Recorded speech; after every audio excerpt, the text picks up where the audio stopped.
कि आपकी ये जो नॉन प्रोफेशनल डिग्री है वो भारत की किस डिग्री के बराबर है। तो भी वैकेंसीज आती हैं या जहां पर भी आपको अप्लाई करना है आप अप्लाई करोगे। यूजीसी यानी यूनिवर्सिटी ग्रांट्स कमीशन इस वक्त पूरी तरीके से एक्शन में आ चुका है और हमें बहुत सारी अपडेट्स देखने को मिल रही हैं। तो नॉन प्रोफेशनल कोर्सेज जो भी इंडियन स्टूडेंट्स हैं या जो भी स्टूडेंट्स बाहर से करके आते हैं यानी फॉरेन से करके आते हैं, उनकी इंडिया के अंदर क्या मान्यता है, उससे रिलेटेड बहुत सारी अपडेट्स जो है वो देखने को मिल रहे हैं, या आप कह सकते हैं कि यहाँ पे नए रूल्स जो है वो नोटिफाई किए गए हैं। अब अगर हम यहाँ पे बात करें तो यूजीसी ने नोटिफाई किए हैं न्यू रेगुलेशंस ताकि वो स्ट्रीमलाइन कर सके ये वाला जो प्रोसेस है रिकॉग्निशन का, एज वेल एज एक इक्विवेलेंस लेकर के आ सके कि अगर आपने कोई डिग्री भारत में ली है या कोई डिग्री आप फॉरेन से लेकर के आए हैं तो उसकी इक्विवेलेंस बताने के लिए कि कौन सी डिग्री किसके बराबर रहेगी। जो नॉन प्रोफेशनल लेवल के ऊपर डिग्रीज होती हैं, जैसे अगर आप सीएफए की बात कर लीजिए या सीएमए की बात कर लीजिए, इस तरीके के बहुत सारे नॉन प्रोफेशनल डिग्रीज, बहुत सारे नॉन प्रोफेशनल कोर्सेज होते हैं जिनकी मान्यता आखिर भारत की किस डिग्री के बराबर मानी जाएगी, उससे रिलेटेड रूल्स एंड रेगुलेशंस जो है वो लेकर के आए गए हैं।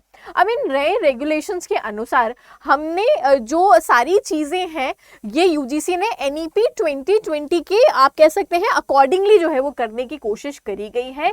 ये वाली जो रेगुलेशंस हैं वो हमारे पास में जो qualifications foreign educational institutional regulations 2025 को नोटिफाई किया गया है, यानी एक आप कह सकते हैं रूल्स आए हैं, यहाँ पे रेगुलेशंस आई हैं 2025 की, उसके अनुसार यहाँ पे जो है वो चीजें बताई गई हैं ताकि हम जो फॉरेन क्वालिफिकेशंस अब स्कूलों से लेकर के आते हैं या हायर एजुकेशन इंस्टीट्यूट से लेकर के आते हैं, उसकी डिग्री, उसकी मान्यता भारत के किस डिग्री के बराबर है उसको जो है वो बता सके। हाउएवर ये इक्विवेलेंस सर्टिफिकेट जो है वो ग्रांट करने के लिए टू फॉरेन क्वालिफिकेशंस आपको अप्लाई करना पड़ेगा। कहां पे? Professional degree awarded in discipline such as, ठीक है, आपको अप्लाई करना पड़ेगा।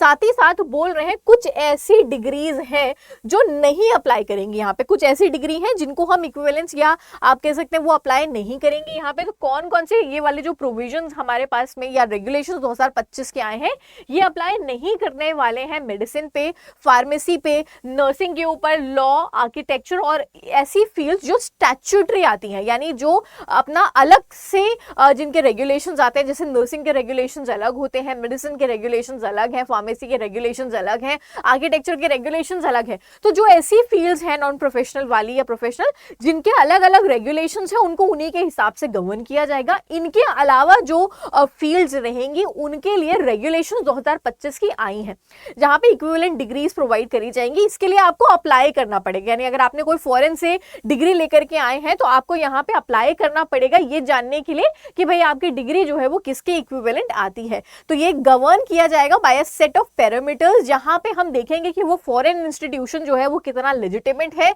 आपके कोर्स का ड्यूरेशन क्या रहा है, आपके इसकी जो लेवल ऑफ क्वालिफिकेशन है वो क्या है, पास्ट रिकॉग्निशन क्या है। ये जो है वो स्टैंडिंग कमेटी जो है वो बनेगी जो पीरियोडिकली रिकमेंडेशंस और बेंचमार्क्स जो है वो हमारे लिए बनाएगी। अब जो अनरिकॉग्नाइज्ड रेगुलेशंस होंगे, इंस्टीट्यूशंस होंगे, वो एलिजिबल नहीं होंगे। यानी let's say for an example आपने कहीं ऐसे इंस्टीट्यूशन से कोई इंटर्नशिप करी है या कोई ऐसी डिग्री लेकर के आए हैं जो आप कह सकते हो कि जो रिकॉग्नाइज्ड नहीं था, उसकी रिकॉग्निशन या उसकी इक्विवेलेंस इंडियन डिग्री के बराबर नहीं मिलने वाली है। ऑनलाइन प्रोसेस क्या है? यूजीसी ने एक स्ट्रक्चर्ड ऑनलाइन प्रोसेस लेकर के आया है। जैसे मैंने कहा, अगर आप डिग्री लेके आए हैं तो अब आपको अप्लाई करना पड़ेगा for granting equivalent certificates to qualifications जो आपने फॉरेन से लेकर के आई है। अब एप्लीकेंट जो है वो सबमिट करेगा जो भी रिक्वायर्ड डॉक्यूमेंट्स है, आपको एक फीस सबमिट करनी पड़ेगी और तब आपका ट्रांसलेशन, आपको अगर कोई और उनको डॉक्यूमेंट्स रिक्वायर्ड होंगे तो आपसे डॉक्यूमेंट्स मांग लेंगे और फिर आपको ये पता चलेगा विद इन 15 डेज कि आपकी ये जो नॉन प्रोफेशनल डिग्री है वो भारत की किस डिग्री के बराबर है। उसके अकॉर्डिंगली अब आप क्या कर सकोगे, जो भी वैकेंसीज आती हैं या जहां पर भी आपको अप्लाई करना है आप अप्लाई करोगे और आपके पास एक सर्टिफिकेट होगा जो आपको भारत की एक डिग्री के बराबर जो है वो एलिजिबल बनाएगा, इक्विवेलेंस आएगा। अगर रिजेक्शन हो जाता है तो आप 30 दिन के अंदर अंदर एक और फीस पे करने के बाद में रीएसेस रीअसेस भी करा सकते हैं अपने डॉक्यूमेंट्स को किसी कारणवश अगर जो है वो रिजेक्ट हो गए हैं। तो मिस्टर कालकर ने बोला है कि ये जो प्रोसेस है, ये जो मैकेनिज्म है, ये बहुत ज्यादा रोबस्ट, बहुत ज्यादा ट्रांसपेरेंट जो है वो रहेगा। We are not only felicitating यहाँ पे हम सिर्फ और सिर्फ सीमलेस मोबिलिटी नहीं लेके आ रहे हैं स्टूडेंट्स के लिए कि आप आराम से जाओ, बाहर से डिग्री लेके आओ, भारत में जॉब कर लो, हम आपको इक्विवेलेंस दे देंगे, ये ही नहीं सिर्फ लेके आ रहा है, बल्कि हम यहाँ पे ग्लोबल लैंडस्केप बनाने की कोशिश कर रहे हैं। यहाँ पे हम ग्लोबलाइजेशन एजुकेशन सेक्टर में लाने की कोशिश कर रहे हैं। इस इनिशिएटिव के द्वारा जो है आप कह सकते हैं कि एक वोकेशनल, एक्सपेरिमेंटल, ये सारी ट्रेनिंग्स को एक बढ़ावा जो है वो मिलेगा। एक इक्विवेलेंस की बात करी। अब क्योंकि ये वाला जो हमारे पास में नोटिफिकेशन है, ये वाली जो रेगुलेशंस है 2025 के अंदर आई है, तो आपके अपकमिंग एग्जामिनेशन के लिए भी ये रेगुलेशंस इंपॉर्टेंट हो जाती है, क्योंकि हायर एजुकेशन का एक बहुत इंपॉर्टेंट अपडेट आपको यहाँ पे देखने को मिला है। इसी तरीके की और इंफॉर्मेशन के लिए और अपडेट्स के लिए हमारे चैनल यूजीसी नेट 24/7 को सब्सक्राइब कर लो।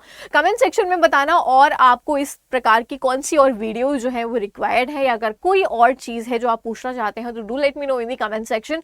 Will see you guys again in the next session. Till then take care, bye bye everyone.